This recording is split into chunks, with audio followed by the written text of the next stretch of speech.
Hello everyone, welcome back to yet another episode of the Puerto Rico Scabies channel. My name is Emmanuel Santiago, and you read the title and you know that we're gonna talk about the R5c.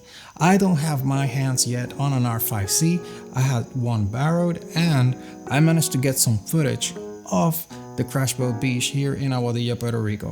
But before we go into that footage, thanks to all of my subscribers. You guys are amazing. I really appreciate your support. And if you are still not subscribed, please check the button below. If it's red, turn it gray. I will wait for you. Just do it, click it. So, well, now that's done, let's roll into that video clips that we got with the EOS R5c and the C70.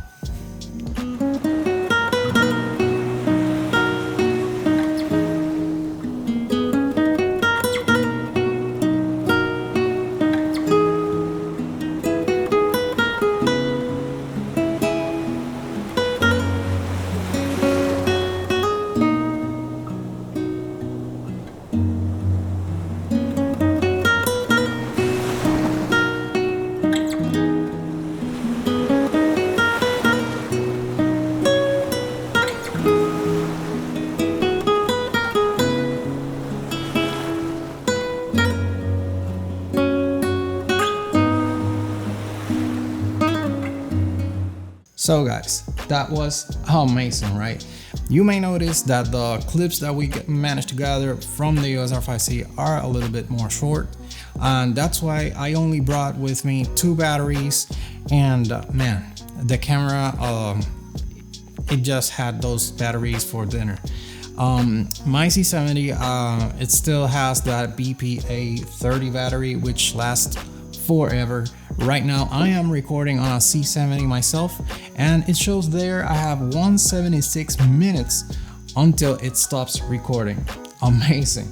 Now I am really enjoying my time with the C70, but I have to say I really miss the form factor of an EOS R5, for example, and I think that the EOS R5c, it's great at that point, because form factor for me, the EOS R5c really felt in my hands like an EOS R5, but with like it's a little bit of a step of a block here for the fan, but you really don't feel it on the weight of the camera. Now the EOS C70, it's a professional camera. It has all of those XLR microphone inputs. It has all that full-size HDMI connections, all of those buttons. The layout of the buttons is amazing, and I really love that form factor, but it's still very heavy. If you are running and shooting for a whole day, it will really tire your arms up. Now let's talk about the quality that these video cameras are able to produce. I found out that the C70, I shot with the C70, both of the cameras use this 35mm macro f1.8, and I had a Sigma wide angle. I had the 15-35 as well, but I wanted to shoot with a lens that anybody could afford. Any of you guys can afford that particular lens, not with a 2000 upwards lens like the 15-35 or 24-70. And the results for me were amazing. I really love the performance of these cameras with the 35mm lens. The EOS R5c was very familiar because I've owned the EOS R5 since it came out, and the quality from the camera is beyond belief. It is amazing for the price that you are paying. It has 8K raw 12-bit footage, but it comes with a catch. You can shoot in that mode, but the battery life will suffer greatly. I ran through those 2 battery packs in half an hour with the 8K mode. So no overheating issues, but still you will be limited by battery life. Now, I really, when I shoot with the EOS R5, I still use my Anker power bank with a really long USB-C cord, and I don't have any problems at all. I will put the other video to link and show you guys the setup that I have with that Anker power bank right there in a card. If you click on it, you will be taken to that video. It's awesome. It's worked for me for more than 2 years now. It's still going strong. I really love that power bank, and it's a great solution for the EOS R5, and the best solution it must be for the EOS R5c. Now, let's compare footage side by side. The EOS R5c footage was incredible. Those colors are superb.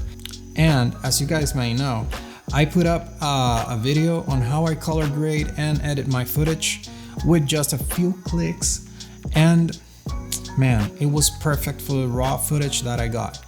Those free Canon LUTs really get your image where you want it to be.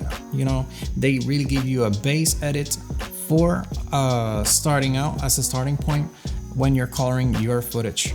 I really found out that even though the EOS R5c was great, the EOS C70 was a little bit better or easier to color grade the footage. Well, I was shooting in C-Log 2. The C70 at this point in time does not have RAW capability. We are gonna get RAW capability late March, maybe in April.